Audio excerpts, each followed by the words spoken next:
کیوں؟ اس لیے کہ اس نے بڑے منصب والے سے اپنی قربت بیان کی ہے بلا تمثیل و تمہید۔ جب اللہ فرماتا ہے کہ جو بندہ نوافل پڑھ کر کے میرا قرب حاصل کر لیتا ہے میں اس بندے کو اپنا دوست بنا لیتا ہوں۔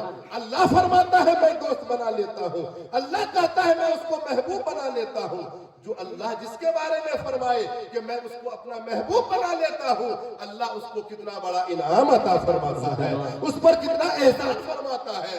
آگے اللہ ارشاد فرماتا ہے سنو، جب میں کسی بندے کو اپنا دوست بناتا ہوں تو میرا انعام کتنا بڑا ہوتا ہے، میرا احسان اس بندے پر کتنا بڑا ہوتا ہے۔ اللہ فرماتا ہے كنت سمعه الذي يسمع به، ارے میں اس بندے کا کان بن جاتا ہوں جس سے وہ سنتا ہے، میں اس بندے کا کان بن جاتا ہوں جس سے وہ سنتا ہے۔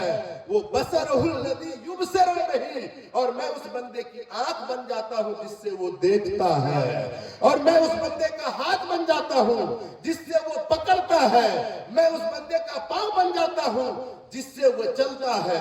بلکہ اس حدیث کے تحت حضرت عائشہ صدیقہ رضی اللہ تعالی عنہا سے ایک روایت ایک لفظ کی زیادتی کے ساتھ بخاری کے حاشیے میں موجود ہے۔ حضرت عائشہ بیان کرتی ہے کہ اللہ کے نبی نے حدیث قدسی بیان کرتے ہوئے یہ بھی ارشاد فرمایا تھا وَلِسَانَهُ الَّذِي يَتَكَلَّمُ بِهِ، میں اپنے اس محبوب بندے کی زبان بن جاتا ہوں، زبان اس کی ہوتی ہے، بولی میری ہوتی ہے۔ اور سنیے آگے اللہ فرماتا ہے وَإِنْ سَأَلَنِي لَأُعْطِيَنَّهُ، اگر وہ میرا وہ بندہ مجھ سے کسی چیز کے بارے میں سوال کرتا ہے، کوئی چیز مجھ سے مانگتا ہے، لَأُعْطِيَنَّهُ، تو میں اس بندے کو ضرور عطا کرتا ہوں۔ اللہ فرماتا ہے میں اس بندے کو ضرور عطا کرتا ہوں۔ وَإِنْ اسْتَعَاذَنِي فَأُعِيذَنَّهُ، اور اگر وہ بندہ میری پناہ میں آنا چاہتا ہے تو میں اس کو اپنی پناہ عطا کرتا ہوں۔ سبحان اللہ سبحان اللہ۔ حضرات یہ حدیث بخاری شریف جلد ثانی حدیث قدسی موجود ہے۔ لیکن کے بارے میں ہے بھئی ایمان لانے کے بعد اچھے اعمال کرنے والے، اس سے پتہ ہی چلتا ہے کہ اللہ تبارک و تعالیٰ نے اپنے بندوں کو تصرف کمال اور اختیار عطا فرمایا ہے۔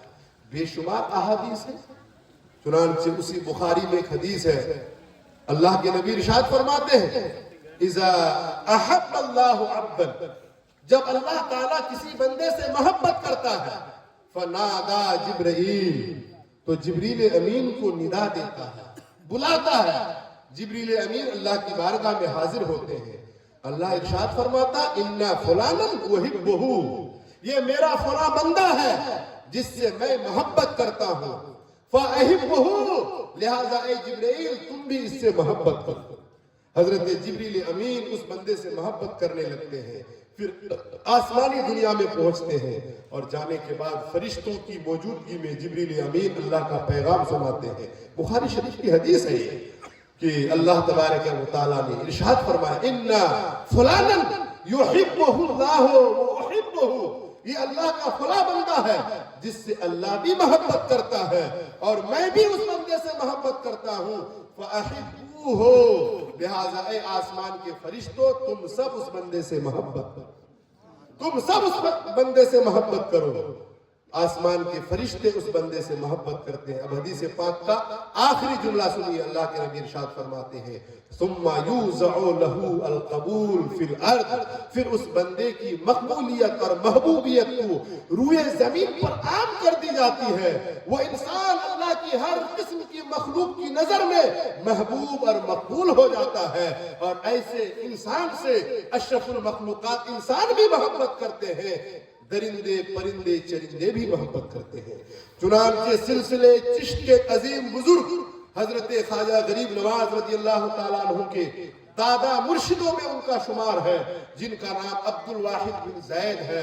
وہ بیان کرتے ہیں کہ ایک مرتبہ انہوں نے اللہ کی بارگاہ میں یہ عرض کیا پروردگار، جنت میں جو میرا ہم نشین ہوگا، جنت میں جو میرا رفیق اور میرا قریبی ہوگا، میں اس کو دنیا میں دیکھنا چاہتا ہوں، میں اس کو دنیا میں دیکھنا چاہتا ہوں۔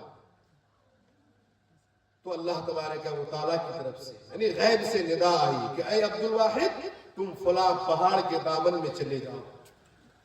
حضرت عبد الواحد بن زید اس آبادی تک پہنچتے ہیں اور جانے کے بعد پوچھتے ہیں یہاں میمونہ نام کی کوئی خاتون ہے؟ کہا وہ تو کالی کلوٹی بکریاں چراتی ہے۔ کہا کہ وہ کس علاقے میں رہتی ہے؟ جب اشارہ ہوتا ہے وہاں پہنچتے ہیں، تفصیلی گفتگو ہوتی ہے، وقت میں اتنی گنجائش نہیں۔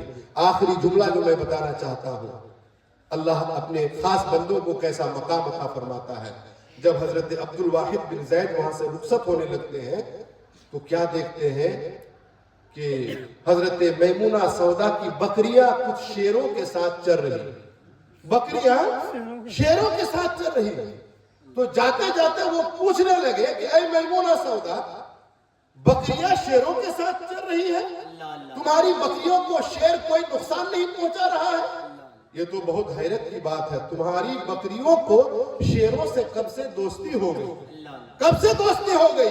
میمونہ سودا نے کہا تھا سنو، جب سے میں نے اللہ سے دوستی کر لی ہے میری بکریوں سے شیروں کو دوستی ہو گئی۔ حدیث پاک میں اللہ کے نبی نے ارشاد فرمایا من کانا للہ کان اللہ لہو، جو خدا کا ہو جاتا ہے ساری خدائی اسی کی۔ حضرات محترم، حضرت خواجہ غریب نواز رضی اللہ تعالیٰ عنہ کی بارگاہ تو وہ عظیم الشان بارگاہ ہے جن کے دربار میں ہما شما کی کیا حیثیت۔ وقت کے بہت بڑے بڑے ابدال، کتب، نجیب، لقیب اور محبوب، مقبول، مجدد، مفسر، محدث، مفکر، مورخ، ہر قسم کے لوگ آپ کی بارگاہ میں حاضری دیتے ہیں، ہندو، مسلم، سکھ، عیسائی۔ چنانچہ 1903 کا واقعہ، ہندوستان کی آزادی سے پہلے انگریز کا ایک سیاح آیا تھا جس کا نام لارڈن کرزن ہے۔ 1903 میں جب وہ ہندوستان آیا، یہاں کے عجائب و غرائب کو دیکھا، یہاں کے پوائنٹس کو دیکھا، جیسا کہ کبھی آپ سیر و سیاحت کے لیے جاتے ہیں، کبھی نینی تال چلے جاتے ہیں، کبھی کشمیر چلے جاتے ہیں، کبھی دارجلنگ چلے جاتے ہیں، تو وہ آنے والا آیا، ہندوستان کے عجائب و غرائب کا مشاہدہ کیا، دیکھا۔ اس نے کیا کیا دیکھا؟ لال قلعہ بھی دیکھا، تاج محل بھی دیکھا، قطب مینار بھی دیکھا، شیلانگ کی وادیاں بھی دیکھی، نینی تال کی پہاڑیاں بھی دیکھی۔ یہ ساری چیزیں دیکھنے کے بعد اجمیر بھی گیا، خواجہ اعظم کی بارگاہ میں حاضری بھی دی، اور جب اپنا وطن لوٹا تو ان کے ماننے والوں نے ان سے پوچھا کہ انڈیا کی سیر کر کے لوٹے ہو، بھارت کو دیکھ کر آئے ہو، وہاں کے عجائب و غرائب کا مشاہدہ کر کے آئے ہو، مگر تمہاری نظر میں سب سے زیادہ تعجب خیز کیا چیز تھی، حیرت میں ڈالنے والی چیز کیا تھی؟ تو اس لارڈن کرزن نے کہا تھا سنو، میں لال قلعہ بھی دیکھا، تاج محل بھی دیکھا، قطب مینار بھی دیکھا، شیلانگ کی وادیاں بھی دیکھی، دارجلنگ کی پہاڑیاں بھی دیکھی، مگر یاد رکھو ان چیزوں کو دیکھ کر مجھے اتنی حیرت نہیں ہوئی جتنی حیرت کے میں اجمیر گیا، میں نے کیا دیکھا کہ وہاں ایک قبر ہے، ایک تربت ہے، ایک مزار ہے، ایک روضہ ہے، جو قبر، جو صاحب مزار اپنی قبر سے پورے ہندوستان پر حکومت کر رہا ہے، ان کی حکومت لوگوں کے دلوں پر قائم ہے۔ اسی لیے کسی کہنے والے نے کہا ہے کہ راجہ تو کوئی ہو، کیا کہا ہے؟ راجہ کی چلتی ہے نہ مہاراجہ کی چلتی ہے، ہند میں تو بس میرے خواجہ کی کرسی پر کوئی بھی بیٹھے، راجہ تو میرا خواجہ۔ حضرات محترم، حقیقت میں شہنشاہی دلوں پر شہنشاہی ہوتی ہے۔ اسی لیے آج کی جو حالات ہیں آپ دیکھ رہے ہیں، کوئی بھی ہوتا ہے، اب مجبوراً ہو یا مسرورن، سیاستاً ہو یا حکمت، ان کو خواجہ کے دربار میں چادر بھیجنا پڑتا ہے، بیٹھتے کہ نہیں بھیجتے؟ آپ دیکھ رہے ہیں نا۔ بہرحال درود پاک پڑھی، اللہم صلی علی سیدنا شفیعنا مولانا صلاۃ و سلام علیک یا رسول اللہ، صلاۃ و سلام علیک یا حبیب اللہ صلی اللہ تعالی علیہ وسلم۔ حضرات، آخری بات جو میں بتانا چاہتا ہوں، یہ دو باتیں قاری عارف صاحب نے پوچھی تھی، دو مسئلہ انہوں نے پوچھا تھا۔ ایک تو یہ کہ نماز جنازہ کا مسئلہ، اگر صحیح معنی میں اس جملے کو آپ نوٹ کیجئے گا، حقیقی معنی میں وہ جو علماء دیا بنا کا عقیدہ ہے، اس عقیدے کا حامل کوئی ہے نا نماز جنازہ پڑھا دیتا ہے تو نماز جنازہ نہیں ہوتی ہے۔ 3 دن کے اندر نماز جنازہ کا اعادہ ہونا چاہیے، یہی شریعت کا مسئلہ ہے۔ پھر انشاءاللہ کبھی تفصیلی گفتگو اس ٹاپک پر ہوگی۔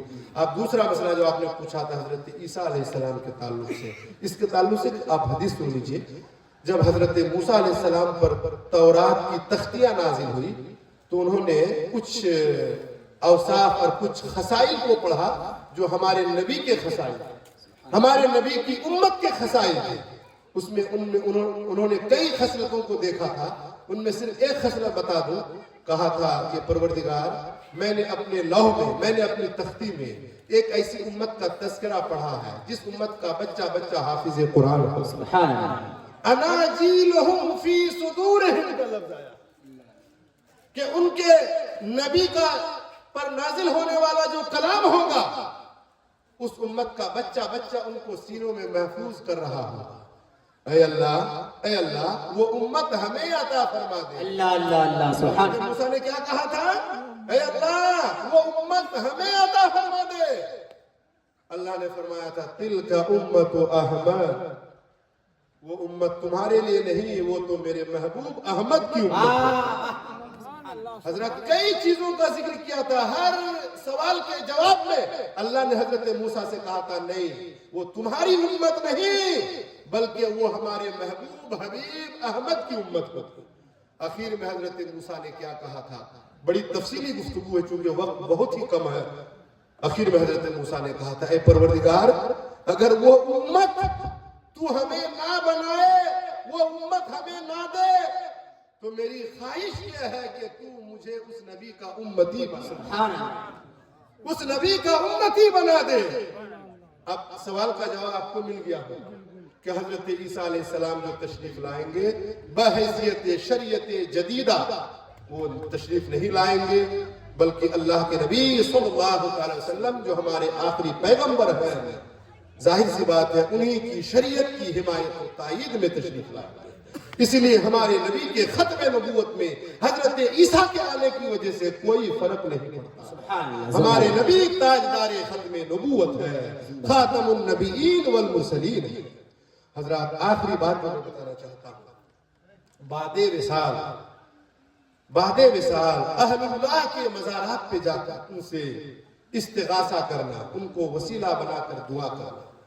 اصل میں ہوتا کیا ہے بتایا، کچھ کم فہم قسم کے لوگ غیر اللہ سے مانگنے کو شرک بتاتے ہیں کہ اگر مانگ لیا تو شرک ہو۔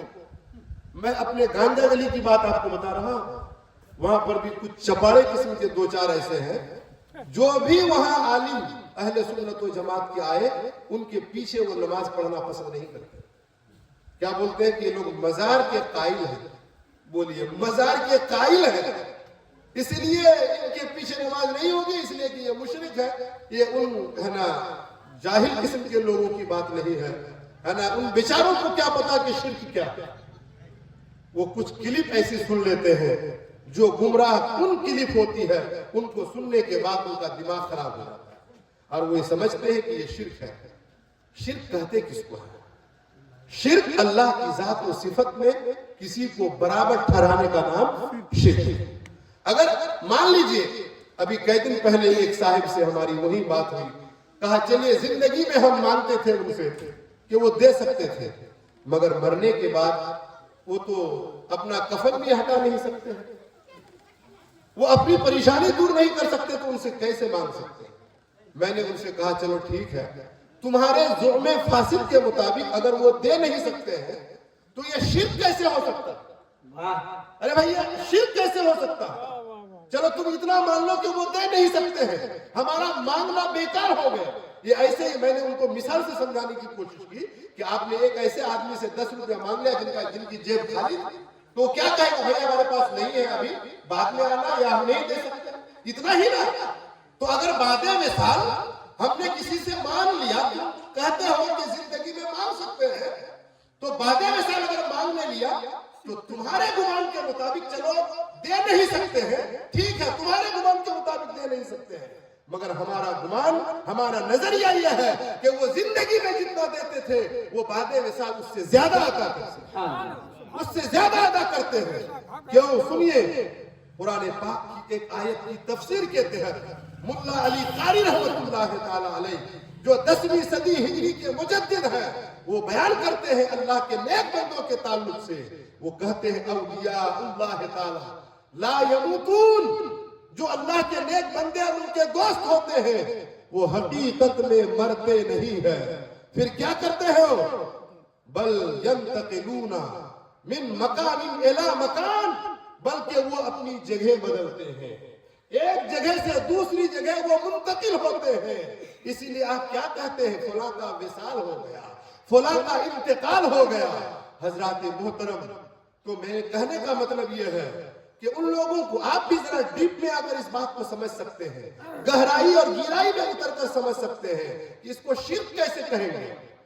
کسی انسان سے اگر آپ نے مانگ لیا، زندگی میں مانگ سکتے ہیں، تو بعد وصال اگر آپ نے مانگ لیا تو چلیے وہ دے نہیں سکتے آپ کے گمان فاسد کے مطابق، مگر کم سے کم یہ شرک تو ہرگز نہیں ہو سکتا ہے، یہ شرک ہرگز نہیں ہو سکتا ہے۔ اس کے باوجود اچھا جب شرک ہوگا ان کے گمان کے مطابق تو غیر اللہ سے مانگنا شرک ہوگا، غیر اللہ کی قبر پہ جانا شرک ہوگا۔ اس میں نبی کی قبر میں جائے یا ولی کی قبر میں جائے یا خواجہ غریب نواز کی قبر میں جائے یا غوث پاک کی قبر میں جائے، چونکہ قبر میں جا کر مانگنا اگر تمہارے گمان کے مطابق شرک ہو تو نبی کی قبر میں جا کر مانگنا یہ بھی شرک ہوگا، ولی کی قبر میں جا کر مانگنا یہ بھی شرک ہوگا۔ حالانکہ اجلہ صحابہ سے، تابعین سے، بیہقی کی، مصنف ابن شیبہ کی اور تفسیر کی متعدد معتبر کتابوں سے یہ ثابت ہے کہ بعض صحابہ، بعض تابعین اللہ کے رسول کے وصال کے بعد آپ کے روضے انور پر جا کر آپ نے، ان لوگوں نے آپ کی بارگاہ میں دستے سوال کو دراز کیا ہے اور میرے آقا گنبد خضرا میں رہ کر ان کی حاجت روائی کی۔ چنانچہ مسند دارمی کی روایت ہے، حضرت عمر بن خطاب کا دور خلافت ہے، حضرت عمر بن خطاب کے دور خلافت میں ایک مرتبہ قحط سالی آئی، لوگ دانے دانے کو ترس رہے تھے، ہر طرف خشک سالی کا ماحول تھا، تو ایک عربی پہنچا اور جانے کے بعد اللہ کے رسول کی بارگاہ میں حاضر ہو کر گنبد خضرا کی سنہری جالیوں کے سامنے، اس وقت ان چیزوں کا تصور نہیں تھا، حضور کے روضے انور کے پاس کھڑے ہو کر جا کر انہوں نے جو الفاظ کہے تھے، کیا کہا تھا؟ پہلے سلام پیش کیا تھا اور سلام پیش کرنے کے بعد کہا تھا یا رسول اللہ استسقِ لأمتک، یہ حدیث پاک کے لفظ ہے، مسند دارمی اور دیگر کتب حدیث کے اندر یہ روایت موجود ہے۔ یا رسول اللہ آپ کی امت کو سیراب کیجئے، آپ کی امت کو سیراب کیجئے، پانی کے لیے پریشان حال ہے۔ یہ دعا کر کے وہ واپس ہو گئے۔ جب وہ رات میں سوئے تو اللہ کے نبی خواب میں تشریف لائے، اور پھر اللہ کے نبی خواب میں تشریف لانے کے بعد اس فریادی سے کہا کہ عمر کو میرا سلام کہنا، عمر کو میرا سلام کہنا، اور ان سے کہنا کہ دانائی اور عقل مندی سے کام لے۔ اور پھر اس دعا کی برکت سے حقیقت میں مدینے میں بارش ہوئی۔ حضرت عائشہ رضی اللہ تعالیٰ عنہ کی خدمت میں بھی کچھ لوگ پہنچے اور جانے کے بعد کہا ام المومنین آپ دیکھ رہے ہیں امت پریشان ہے، لوگ بارش کے لیے ترس رہے ہیں۔ حضرت عائشہ صدیقہ رضی اللہ تعالیٰ عنہ نے کیا جواب دیا تھا کہ حضور کے روضے پر جاؤ اور جانے کے بعد آپ کی قبر پر جو چھت نما بنا ہوا ہے اس کو کھولو، اور حضور کی قبر اور آسمان کے درمیان ایک سوراخ ہونا چاہیے، ایک روشن دان کی طرح جگہ خالی ہونی چاہیے۔ حقیقت میں جب اس پر عمل ہوا تو اتنی زوردار بارش ہوئی، ہر طرف کی کھیتیاں لہلہا اٹھی، سبزہ زار علاقہ بن گیا، اسی لیے جانوروں کو اتنی خوراک مل گئی۔ حدیث پاک میں آیا ہے کہ جانور اس قدر موٹے تازے اور فربا ہو گئے گویا کہ جانوروں کا چمڑا پھٹا جا رہا تھا۔ اسی لیے اس سال کو پھر خشک سالی کا سال نہیں بلکہ سرسبز و شادابی کا سال تھا۔ حضرات محترم، ان دونوں واقعہ سے ہمیں پتہ چلتا ہے کہ غیر اللہ سے مانگنا، وہ بھی بعد وصال مانگنا، یہ صحابہ کا طریقہ ہے۔ حضور کے مزار پہ جا کر آپ کو وسیلہ بنا کر رب کی بارگاہ میں دعا کرنا، یہ تابعین کا طریقہ ہے۔ اب آئیے حضرت خواجہ غریب نواز رضی اللہ تعالیٰ عنہ کی سیرت میں آپ کی سوانے میں اور آپ کی زندگی میں ایمان کے بعد عمل صالح کا انبار ہے۔ میرا خواجہ بھارت کا راجا، ان کی شان یہ ہے کہ جب نماز کے لیے آپ کھڑے ہوتے ہیں تو آپ کے جسم پر کپ کپی طاری ہوتی ہے۔ کیوں؟ اس لیے کہ کسی دنیا دار کی بارگاہ میں وہ کھڑے نہیں ہیں بلکہ پروردگار کی بارگاہ میں کھڑے ہیں۔ لیکن آج ہماری نمازوں کا کیا حال ہے، ہماری عبادتوں کا کیا حال ہے؟ اس لیے عام طور پر میں کچھ جملے بولتا ہوں، ان جملوں کو آپ نہا کھانے میں جگہ دینے کی کوشش کیجئے گا۔ ابھی کڑاکے کی ٹھنڈی ہے، وضو بنانے میں بڑی دقت ہو رہی ہے۔ حدیث پاک میں آیا ہے کہ جب کوئی بندہ مشقت میں ڈال کر وضو بناتا ہے اور وہ بندہ مشقت میں پڑھ کر اپنی نفس کی مخالفت کر کے ٹھنڈک کی حالت میں وضو کر کے مسجد کی طرف جاتا ہے تو اللہ ایک ایک قدم چلنے کے عوض اس بندے کا ایک گناہ مٹا دیتا ہے، ایک نیکی عطا فرماتا ہے اور اس کا ایک درجہ بڑھا دیتا ہے۔ حضرات محترم، اس لیے کڑاکے کی ٹھنڈی میں نفس کی مخالفت کیجیے۔ نفس امارہ جو ہمیشہ گناہ کی دعوت دیتا ہے، برائی کی دعوت دیتا ہے، نیکی سے روکتا ہے، آپ بھی سوچتے ہیں کہ کیا ضرورت ہے نفس کو پریشان کرنے کی؟ آؤ حضرت خواجہ غریب نواز کی بارگاہ میں۔ حضرت خواجہ غریب نواز جب نماز میں کھڑے ہوتے تھے تو آپ کے جسم پر کپ کپی طاری ہوتی تھی، آپ کے دل میں اللہ کا خوف اس قدر جاگزی تھا کہ آپ ہفتوں جو ہے کھاتے پیتے نہیں تھے، مجاہدہ کرتے تھے، تزکیہ نفس کرتے تھے تاکہ جب بھوک لگے گی، نفس خوشی ہوگی، نفس کمزور ہوگا تو ہم دل کھول کر اللہ کی عبادت کریں۔ حضرات محترم، حضرت خواجہ غریب نواز ایک دن میں 2 مرتبہ ختم قرآن کی سعادت حاصل کرتے تھے اور برسوں آپ نے عشاء کے وضو سے فجر کی نماز ادا فرمائی ہے۔ ظاہر سی بات ہے عشاء کے وضو سے فجر کی نماز ادا کرنے والے قائم اللیل بھی ہوتے ہیں، صائم الدہر بھی ہوتے ہیں، وہ تہجد گزار بھی ہوتے ہیں۔ اللہ تبارک و تعالی ایسے بندوں کو ایسی محبوبیت عطا فرماتا ہے، ایسی مقبولیت عطا فرماتا ہے، ہوتے سمرقند کی سرزمین پر ہے، دیکھتے خانے کعبہ کو ہے، دیکھتے خانے کعبہ کو ہے۔ حضرات محترم، اس سے پتہ یہ چلا کہ اللہ تبارک و تعالیٰ نے اپنے خاص بندوں کو کچھ کمال، کچھ تصرف اور کچھ ایسا پاور عطا فرمایا ہے جو اللہ نے عام بندوں کو عطا نہیں فرمایا ہے۔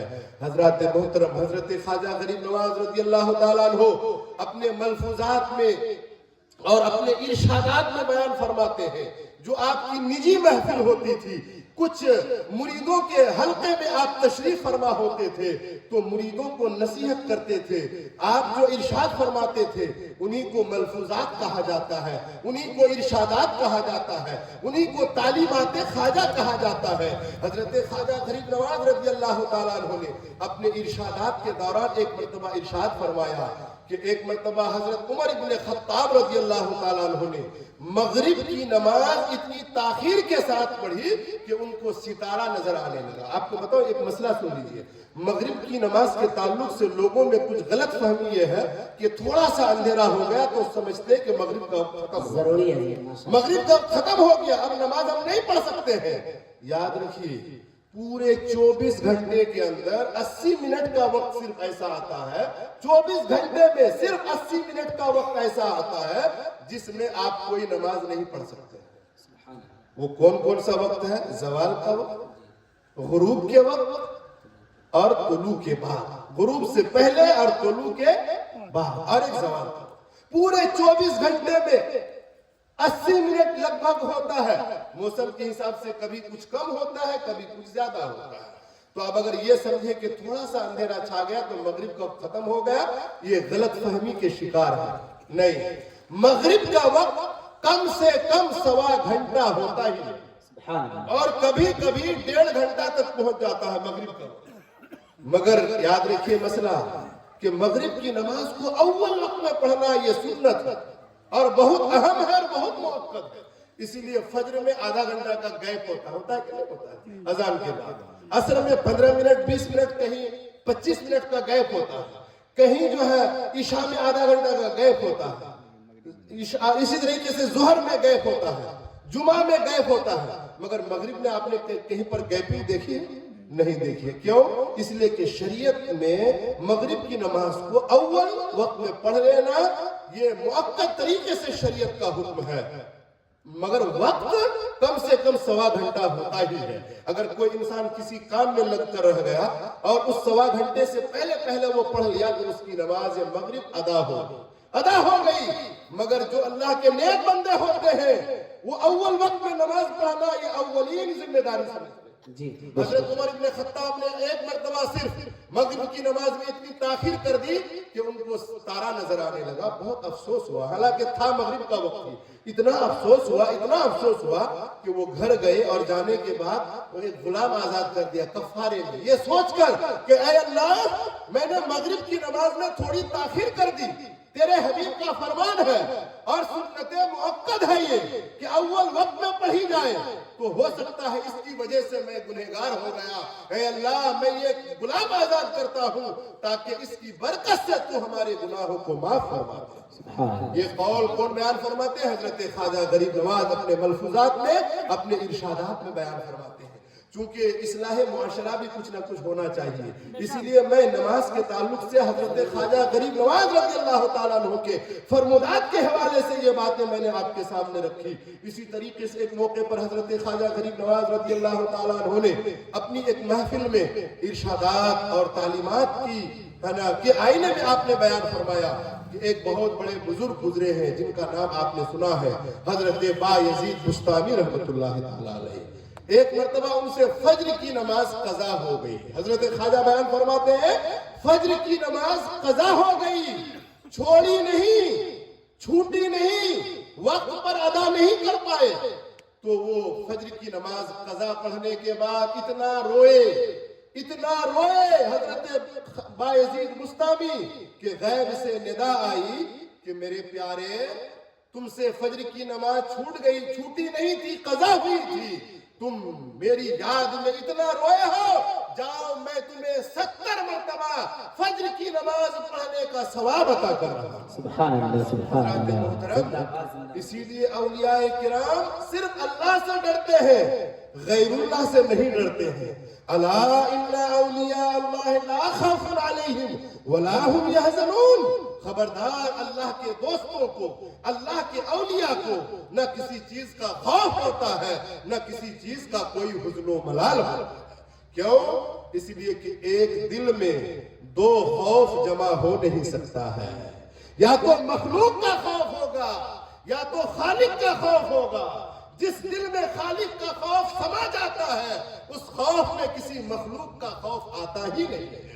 اسی لیے اہل اللہ کی, اولیاء کرام کی نشانیوں میں ایک بڑی نشانی یہ ہے کہ وہ صرف اللہ سے ڈرتے ہیں, اس کے علاوہ وہ کسی سے نہیں ڈرتے ہیں. حضرات محترم, اگر ہم یہ دعویٰ کریں کہ ہم بھی اللہ سے ڈرنے والے لوگ ہیں, نکاح کے موقع پر قاضی صاحب جب خطبہ دیتے ہیں نا تو 3 آیت پڑھتے ہیں قرآن پاک سے. ان 3 آیتوں میں 4 مرتبہ اللہ نے ڈرنے کا حکم دیا. 3 آیت میں 4 مرتبہ ڈرنے کا حکم دیا. ان میں ایک آیت میں پڑھ دوں, یا ایھا الذین آمنوا اتقوا اللہ حق تقاتہ ولا تموتن الا وانتم مسلمون. اے ایمان والو اللہ سے ڈرو جیسا ڈرنے کا حق ہے.